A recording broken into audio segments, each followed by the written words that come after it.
की माया शक्ति पर कोई विजय पा सके असंभव, पर विजय पाई जाती है तो कैसे?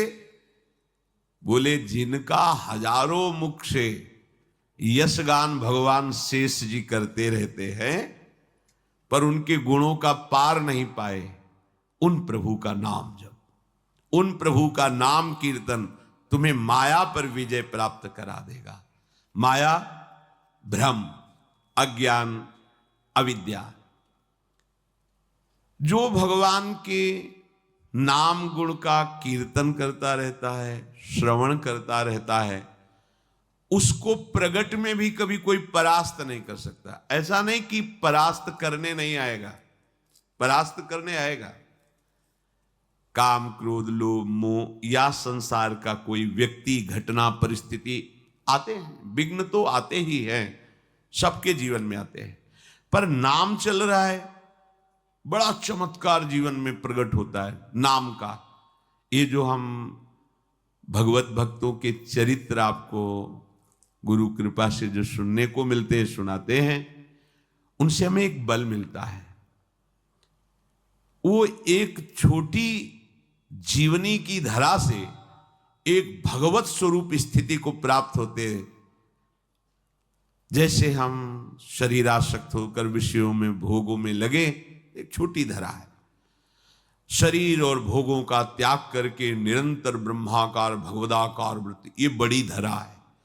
छोटी धरा से बड़ी धरा तक, इसमें तर्क वितर्क या संशय की कहीं कोई भी गुंजाइश की जरूरत नहीं। भक्तों के चरित्र श्रवण मात्र से प्रभु के नाम रूप लीला धाम में रति होती है। आपके मुख में भगवान नाम चल रहा है तो कोई भी आपको परास्त नहीं कर सकता। बड़ी महिमामयी इस महाभागवत की बात है। सुधन्वा जी, ये एक चंपापुरी नाम का राज्य था। वहां के राजा हंसध्वज जी थे, उनके पुत्र थे श्री सुधन्वा जी।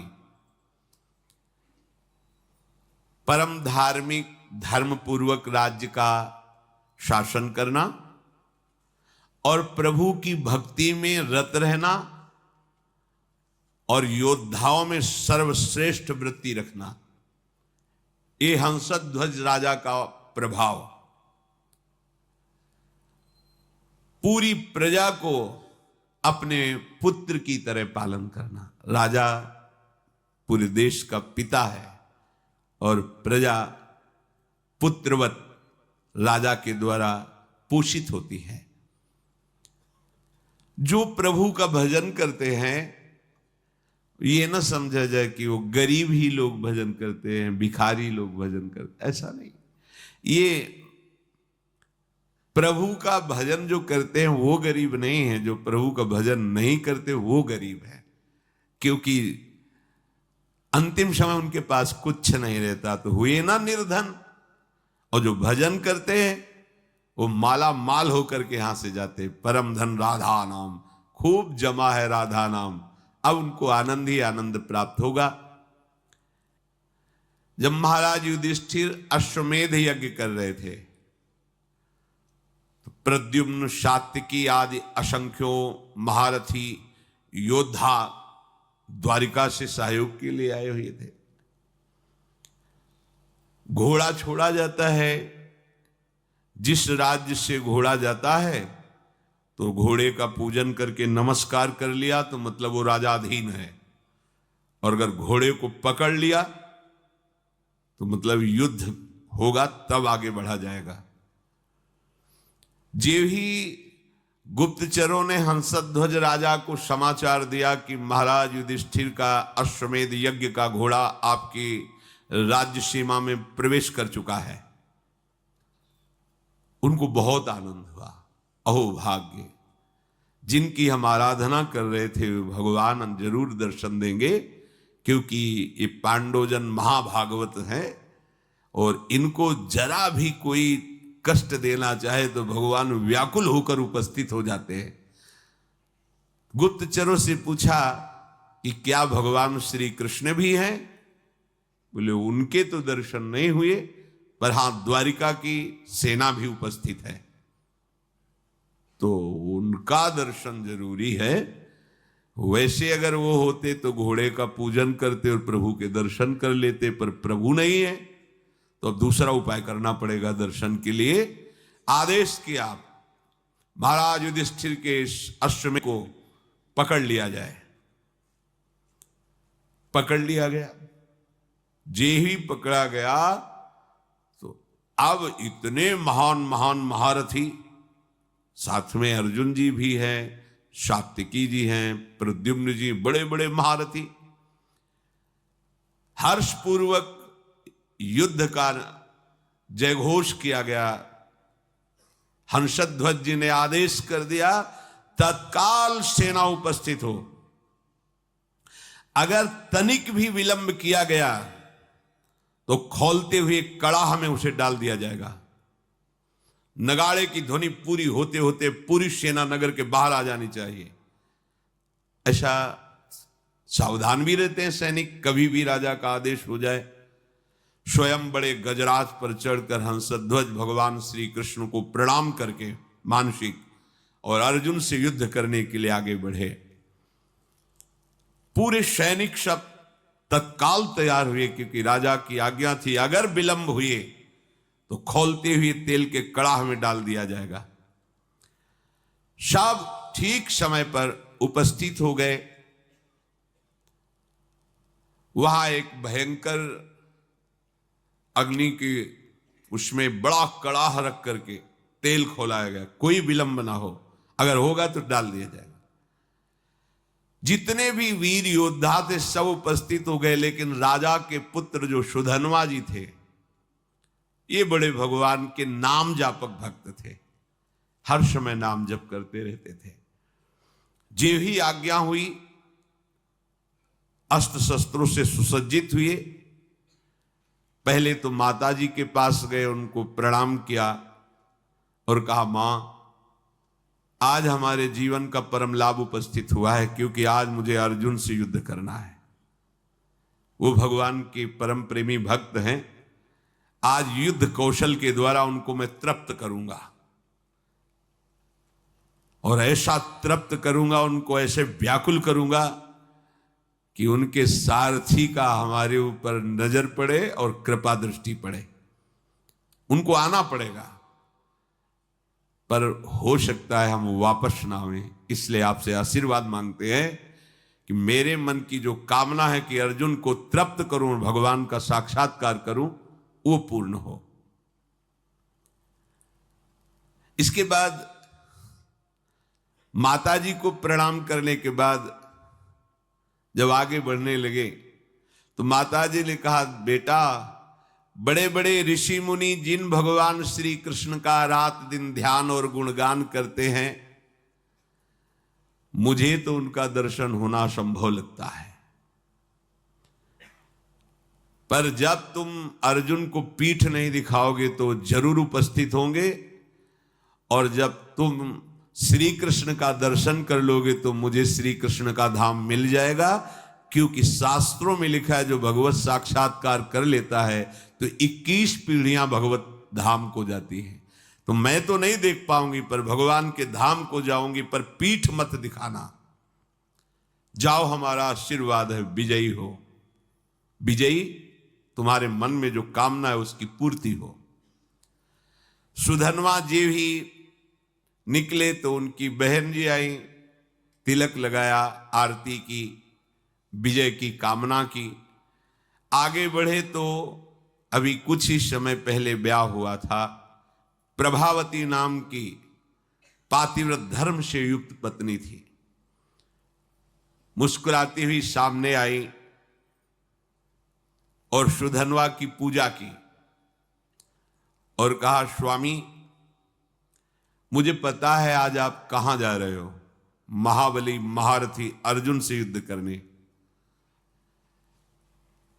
मैं जानती हूं कि जहां तुम जा रहे हो वहां से वापस आना असंभव है, जानती हूं,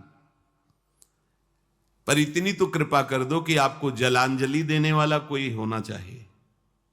अभी कुछ ही समय पहले ब्याह हुआ था।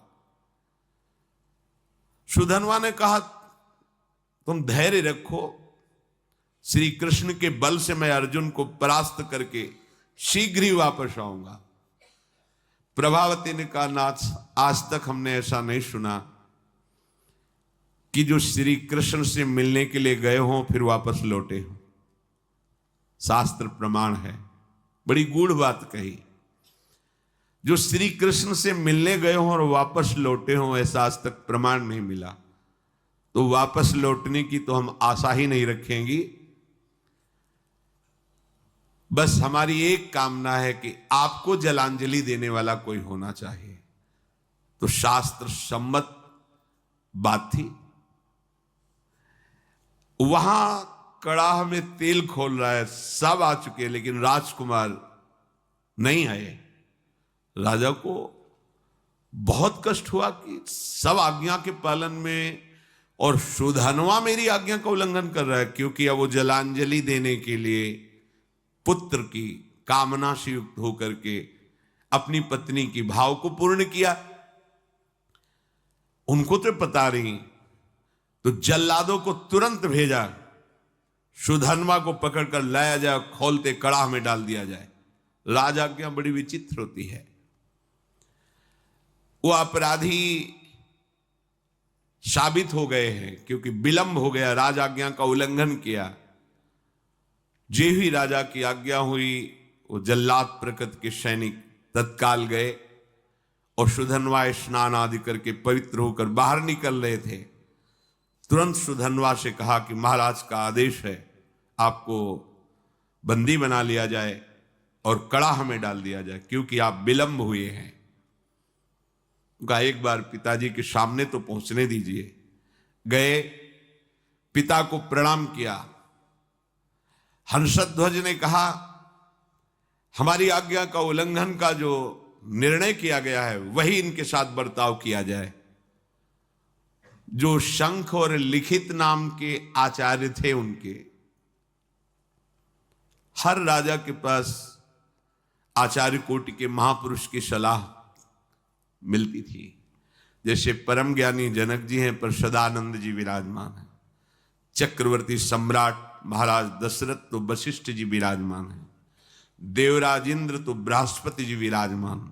पहले ऐसा होता था कि सम्राटों के ऊपर, राजाओं के ऊपर महाराज विराजमान होते थे और कोई भी समस्या का समाधान उन्हीं से लिया जाता था। ये पुरोहित जो शंख और लिखित थे, ये जलते थे सुधन्वा से, क्योंकि सुधन्वा निरंतर नाम जप करते हुए भगवत आराधना में, ये उनको पसंद नहीं था। तो कई बार तर्क वितर्क किया था। अब उनको अवसर मिला।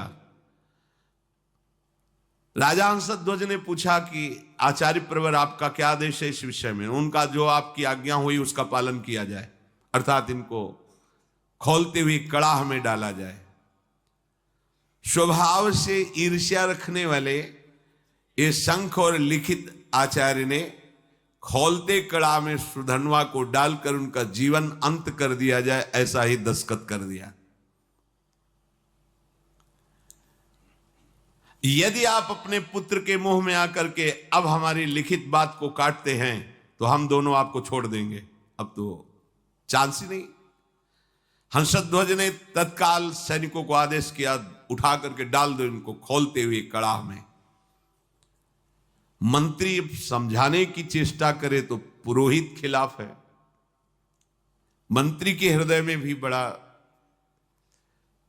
सुधन्वा जी ने जो ही देखा कि मेरी कामना तो नष्ट हो गई। मेरी कामना थी अर्जुन को युद्ध में इतना व्याकुल करूंगा कि भगवान पधारेंगे और मैं उनका दर्शन पाऊंगा।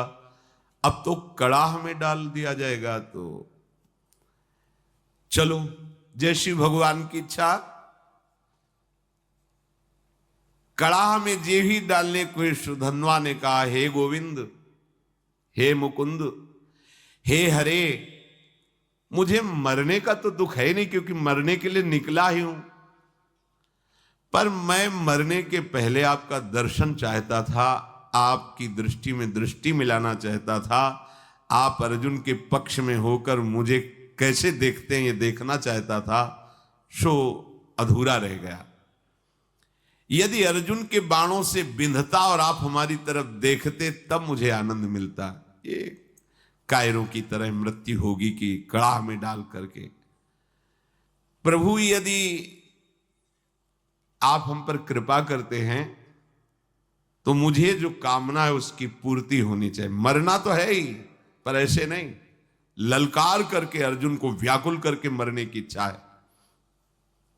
युद्ध स्थल में अपने पराक्रम को दिखाते हुए बाणों से आपकी पूजा करूंगा, फिर प्राण त्यागूंगा तो मुझे संतोष होगा। गांडीव धनुष से छूटे हुए बाण जब हमारे हृदय को बेधेंगे तो मुझे आनंद प्राप्त होगा। यह है वीरों का मृत्यु की मांग करना। तो इनसे कम वीर नहीं होते भगवत भक्तजन। काम, क्रोध, लोभ, मोह, मद, मत्सर, ईर्ष्या, द्वेष, पूरा जगत सब का विरोध सह करके भगवान के मार्ग में बढ़ते हैं, जो सच्चाई से बढ़ते हैं। श्री कृष्ण श्री कृष्ण श्री कृष्ण श्री कृष्ण। मुख से अनवरत तो चलता ही रहता था, उठाया गया और कड़ाह में छोड़ दे, खोलता हुआ तेल। काफी देर वो आनंद से उसी कड़ाह में बैठे रहे। आसपास तेल खोल रहा है, रोम भी नहीं जल रहा, क्योंकि अग्नि में जो दाहिका शक्ति है वो श्री कृष्ण के द्वारा दी गई है। और जिसके मुख में श्री कृष्ण है, जो श्री कृष्ण के आश्रित है, तो दाहिका शक्ति उसको कैसे जला सकती है। महावीर हनुमान जी महाराज, पूंछ में आग लगी है और पूंछ का एक रोम नहीं झुलसा, पूरी लंका जल गई। वहीं पूरी लंका के मध्य में विभीषण, जो रावण जैसे राजा के महामंत्री और भाई हैं, उनके महल में कहीं भी कुछ भी झुलसा नहीं, पूरी लंका जल गई। क्यों? दाहिका शक्ति जिनकी आज्ञा से काम करती, उनके भक्त का घर कैसे जल सकता है। उनके महाभागवत के एक रोम भी नहीं झुलसा हनुमान जी का। ऐसे ही सुधनवा जी का एक रोम भी नहीं झुलसा। जैसे जल में प्रफुल्लित कमल खिला रहता है, ऐसे मुख प्रसन्न श्री कृष्ण श्री कृष्ण श्री कृष्ण। अब सबको बड़ा आश्चर्य हुआ, तेल बुद बुद बुद बुद खोल रहा है। ये भी नहीं है कि वो शांत हो, और वो प्रसन्न मुद्रा में श्री कृष्ण श्री कृष्ण। ये नाम का बहुत चमत्कार है, अपने लोग उसे समझ नहीं पा रहे हैं। राजा हंसध्वज ने अपने पुरोहित शंख और लिखित से कहा, ये क्या हो रहा है, ये जल क्यों नहीं रहा है। पुरोहित जी विचार करके सोचते, आग तो जल रही, क्या तेल ये ऐसे ही खोल रहा है, इसमें गर्मी नहीं है। तो एक नारियल फल ऐसे वो कड़ाह में डाला, जी भी डाला, और इतना गर्म तेल था, फटाक से फटा। और लिखित और शंख दोनों आचार्य थे, उनकी खोपड़ी में लगा जाके, और उनकी खोपड़ी में फफोले पड़ गए, उसकी बूंदे पड़ने। वो महाराज, ये तो बिल्कुल आग है इस समय तेल। निश्चित है कि सुधनवा श्री कृष्ण नाम के बल पर है, इसलिए आग इसे नहीं जला सकती। अब पुरोहित को विरोध करने का कोई भी अवसर नहीं। वहां के लोगों ने सुधनवा जी कोई औषधि का प्रयोग किए हुए हैं क्या, जो तेल का प्रभाव नहीं पड़ रहा। वहां बड़े बड़े आयुर्वेदाचार्य भी थे, कहा नहीं, इस ऐसी स्थिति में कोई औषधि काम नहीं करती। इसका मतलब है कि ये जो कृष्ण कृष्ण बोल रहे हैं, इसी का प्रभाव है। यही तो मित्रजन पूछते थे प्रहलाद जी से कि तुम्हारे ऊपर बड़े बड़े काले सांप छोड़े जा रहे हैं और तुम्हें काटते नहीं। तुम्हें पहाड़ से दबाया जा रहा है, अग्नि से जलाया जा रहा है, जल में डुबोया जा रहा है, बड़े बड़े नुकीले शस्त्रों से काटा जा रहा है, पर तुम्हारी त्वचा ही नहीं कटती। ऐसा क्या है तुम में। तो उन्होंने कहा, मैं हर समय हरि हरि श्री हरि ऐसा बोलता हूं, तो मुझे लगता है कि मेरे हरि मुझे ऐसे लिए हुए, तो ना कोई आग, ना कोई अस्त्र शस्त्र, ना कोई मुझे दुख, कोई छू ही नहीं पा रहा है, क्योंकि मेरे हरि मुझे गोद में लिए हुए हैं और ऐसे किए हुए। नाम का बहुत बड़ा, ऐसा ना समझो कि ये उनके ऊपर प्रभाव था, आपके ऊपर नहीं। आप वैसे ही जपिए, देखिए प्रभाव। अब पुरोहित जो लिखित और शंख जी थे, उन्होंने कहा धिक्कार है मुझे, मैं अपने शास्त्र ज्ञान के गर्व में होकर भगवान की भक्ति का तिरस्कार करता था। आज मैंने देख लिया सुधनवा की भक्ति का प्रभाव। और वो दोनों ऐसा सोच ही रहे थे कि फिर जो परिजन थे सुधनवा को बाहर नहीं, कुछ नहीं, बस जैसे और तेल से चिकनाहट हो गई हो बस। अब वो दोनों शर्मा करके आचार्य खुद कड़ाहे पे कूद गए। ये धिक्कार हमारे जीवन को, ऐसे भक्त का विरोध करते थे। सुधनवा जी ने श्री कृष्ण श्री कृष्ण श्री कृष्ण, तो कूदने में तो थोड़ा जलन सी, पर तुरंत शीतल हो गया। तो आचार्य थे, चरणों में पड़ गए सुधनवा के। कौन ऐसा है जो नाम जापक के चरणों में अपना भाव न समर्पित कर दे? नाम की बड़ी महिमा है। सुधनवा के आचार्य थे लिखित शंख, उन्होंने छाती से लगा के कहा, प्रिय राजकुमार, आज मुझे तेरी कृपा से समझ में आया कि भगवान के नाम में जो शक्ति है वो किसी और कहीं साधन में नहीं है। पुरुष सिंह, आज तुम्हारे स्पर्श से मैं पावन हो गया, क्योंकि तुम भगवान नाम जप करते हो। अब पता चल गया कि मैं तुम्हारा उद्धार नहीं करूंगा, तुम मेरा उद्धार कर दोगे। आचार्य अपने शिष्य से कह रहे हैं, वीरवर जाओ, सम्रांगण में तुम्हारी कामना की पूर्ति हो। सुधनवा पिता को प्रणाम किया। पिता ने कहा, आज हमारे सेनापतित्व का पद सुधनवा लेंगे।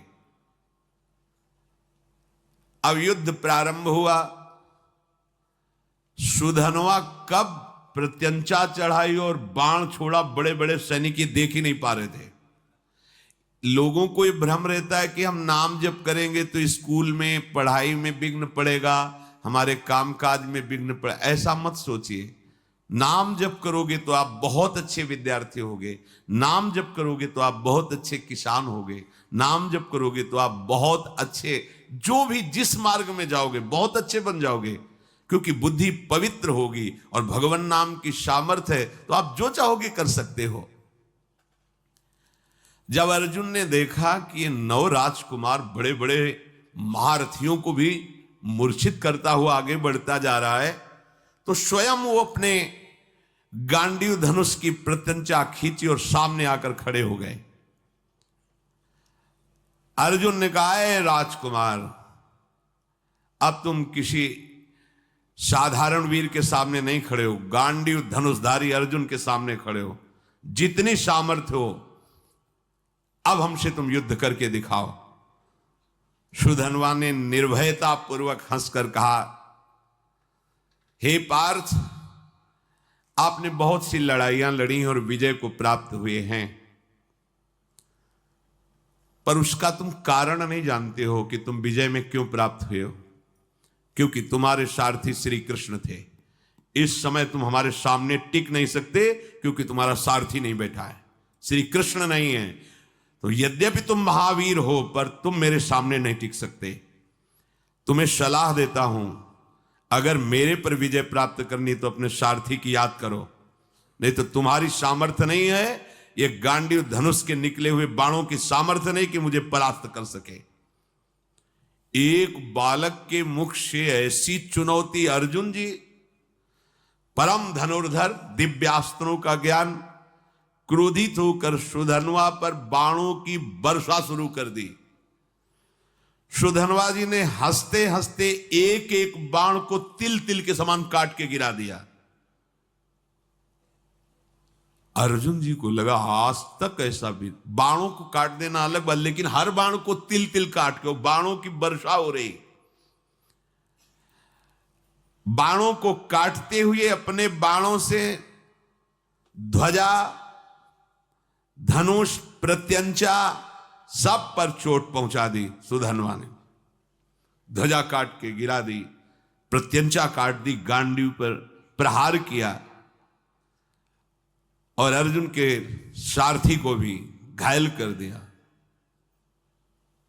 और कहा, कहां गया तुम्हारा वो पुरुषार्थ गांडीव धनुषधारी अर्जुन?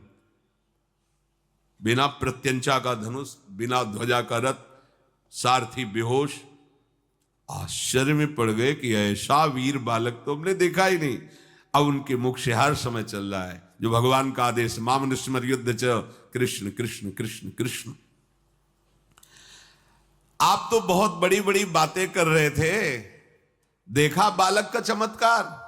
मुझे बालक कह रहे थे, अब कहो तो आपको बाणों से घायल करके ऐसी दशा में पहुंचा दूं जो वीर पुरुषों को शोभा नहीं देती। अब भी अवसर है, याद करो अपने सारथी को और बुला लो, क्योंकि यही इच्छा थी कि एक बार श्री कृष्ण को देखूं। अर्जुन को लगा कि जब इस हालत में पहुंचा दिया तो अगला बाण तो हमें मूर्छित करके गिरा देगा। जे ही स्मरण किया,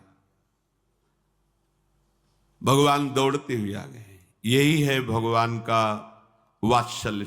जैसे मां, तो मां कहीं भी वो आवाज पड़ते ही भाग के आ जाएगी, लेकिन उनके लिए जिन्होंने केवल भगवान को अपना माना है, केवल, अगर दूसरा कोई है तो रुके रहेंगे, ध्यान रखना।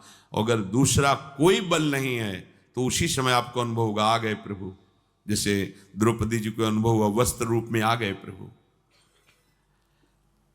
मन ही मन भगवान को पुकारा, ते ही दया में भगवान दौड़ते हुए आए और सारथी जो मूर्छित था उसको हटाकर अर्जुन की घोड़े की जो बागडोर थी पकड़ ली। सुधनवा ने, क्योंकि पूरे जन्म में यही आशा थी, एक बार देखो ओ नील मेघ श्याम की कांति, अभयद भुज दंड मूल पीनन सानुकूल, कनक निकस लसित कुल दामिनी धर की। ऐसे सुंदर नेत्र, ऐसा पीता। पहले तो शोभा का पान करता रहा, जी भर के दर्शन किया, रथ से उतरा, प्रणाम मुद्रा में हुआ, क्योंकि आराध्य देव है। बस रोष में आके फिर रथ में, और पार्थ अब संकोच मत करना, तुम्हारी विजय होगी। ये देखो भगवत भक्तों का हृदय कैसा होता है। जिसके पक्ष में भगवान है, मैं कहता हूं तुम्हारी विजय होगी। पर मेरे पर विजय प्राप्त करने के लिए तुम्हें पुरुषार्थ दिखाना होगा। ऐसे नहीं कि मैंने धनुष रख दिया तुम्हारी विजय हो जाएगी। अर्जुन ने कहा, वीर आज मैं तुम्हारे सुंदर मस्तक को 3 बाणों के द्वारा काट कर गिराऊंगा। यदि मैं श्री कृष्ण के सामने तुम्हारे सिर को ना गिरा सकूं तो मेरे जितने पूर्वज हैं सब पुण्यहीन होकर के नरक में गिर जाएं। ये मैं प्रतिज्ञा करता हूं। सुधनवा ने कहा, पार्थ मैं श्री कृष्ण के सन्मुख प्रतिज्ञा करता हूं कि आपके 3 बाणों को अपने पास नहीं पहुंचने दूंगा, बीच में ही काट के गिरा दूंगा और 3-3 टुकड़े करूंगा, और ऐसा ना करूं तो मुझे घोर दुर्गति प्राप्त हो। महाबली सुधनवा ने, माझे नाव सुनील लक्ष्मण गोळे, मी महाबळेश्वर तालुक्यामध्ये बोसे या गावामध्ये राहतो। आमची स्ट्रॉबेरीचा फार्म है। हम 6 बजे खेती में आते हैं। स्ट्रॉबेरी प्लकिंग के लिए 2 घंटा लगता है। स्ट्रॉबेरीची लागवड ही स्ट्रॉबेरीची ऑगस्ट सप्टेंबर मध्ये लागवड होती आणि तिथून पुढे ते 2 महिने लागतात फ्रुटिंगला। त्यामुळे 5 महीने पुढे फ्रुटिंग बऱ्यापैकी चालती पुढे। ये महाबळेश्वर का स्ट्रॉबेरी की क्लाइमेट की वजह से वो उसका टेस्ट अच्छा रहता है। स्ट्रॉबेरीचे उत्पन्न आम्ही पहिले मुंबई मार्केटला पाठवत होतो, परंतु आता आम्हाला जेप्टो कंपनीपासून जवळच इथं कॅम्प झालेले जेप्टो कंपनीचं। ही महाबळेश्वरची स्ट्रॉबेरी जेव्हा तुमच्यापर्यंत पोहोचते त्यावेळी त्याचा आनंद खूप छान आम्हाला मिळतो।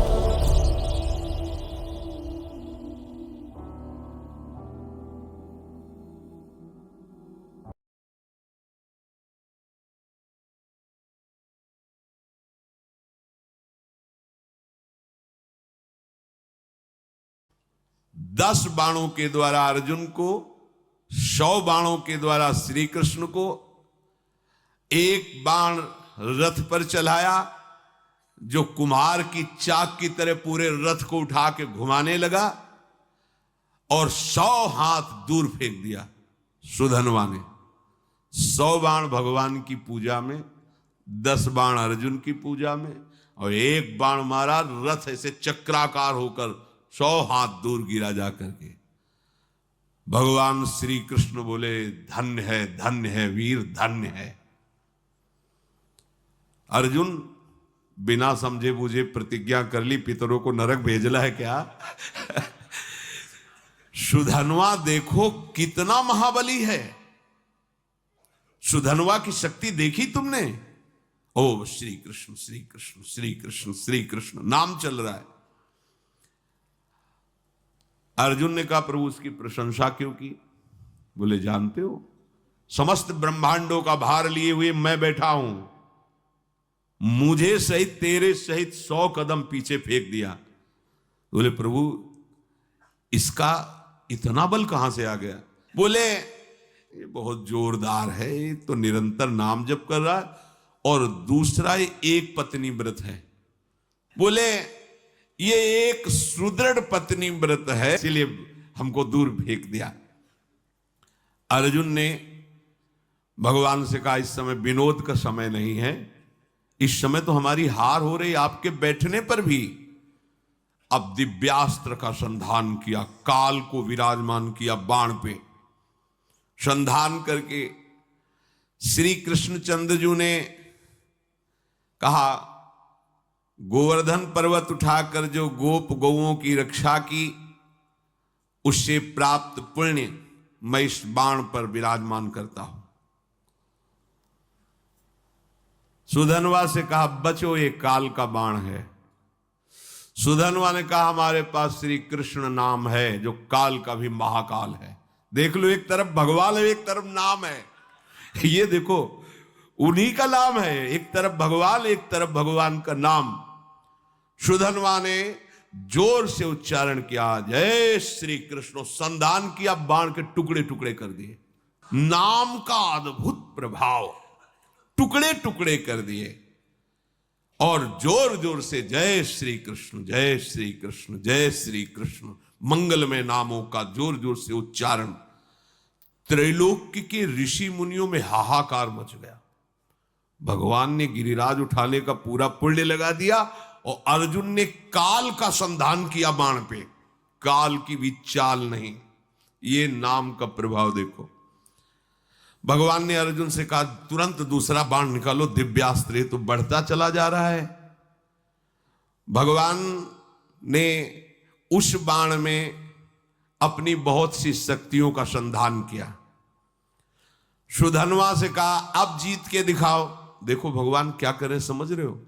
मेरे नाम के आगे मेरे पुण्य और सुकृत और शक्तियां भी काम नहीं करती, इसीलिए नाम के अधीन भगवान हो जाते हैं। सुमिर पवन सुत पावन नामू, अपने बस करी राखे रामू। इस रहस्य को समझो। सुधनवा ने कहा, अर्जुन अब मेरी प्रतिज्ञा सुनो, यदि मैं इस बाण को टुकड़े टुकड़े न कर दूं तो अरुंधति सहित महर्षि वशिष्ठ की ब्रह्म ऋषि की हत्या का पाप मुझे तुरंत लगे। सुधनवा ने तुरंत गोविंद कृष्ण बाण मारा। प्रबल पुरुषार्थ से चलाया हुआ अर्जुन का भगवान की शक्ति से संपन्न बाण 5 टुकड़े हो गए। भगवान ने कहा, ये भी गया। ब्रह्म इतना बड़ा शक्ति संधान किया, अर्जुन उदास होने लगे। प्रभु अब क्या होगा, तुम्हारी शक्ति भी इसमें थी, सब क्या? यही समझो, रहस्य समझो। भक्तों ने यही रहस्य समझा है। भगवान की भी रक्षा भगवान के नामों से यशोदा मैया और सब गोपियों ने की, बाल गोविंद की लीला में पढ़ के। अरे नाम इतना बड़ा है कि कहां लगी नाम बड़ाई, राम न सकई नाम गुण गाई। तभी तो संत जन छाती चौड़ी करके घूमते हैं, राधा राधा राधा। हमारे पास राधा नाम, हमारे पास कृष्ण नाम, गोविंद नाम है, मतलब प्रभु हमारे अधीन है। भगवान देखा कि अर्जुन निरुत्साहित हो रहे हैं, तो 5 जन शंख को लिया, और 5 शंख का नाद जो है ना, वो उत्साह वर्धन करने वाला होता है। पांचजन्य शंख बजाया और अर्जुन से कहा अब बाण संधान करो। महामनस्वी अर्जुन ने तीसरा बाण हाथ में लिया और भगवान ने कहा कि जब मैं राम अवतार में राम जी बना था तो एक पत्नी व्रत रहा हूं, उसमें तो राम जी बहुत मर्यादा पुरुषोत्तम अवतार भगवान का, ये प्रेमावतार है, वो मर्यादा पुरुषोत्तम यही प्रभु है। मैं उस सुकृत को इस बाण पर विराजमान करता हूं। फिर ब्रह्मा जी को आदेश किया पिछले भाग पर विराजमान हो, और काल को दोबारा आदेश किया अग्रभाग पर प्रतिष्ठित हो, और प्रभु ने कहा चलाओ बाण।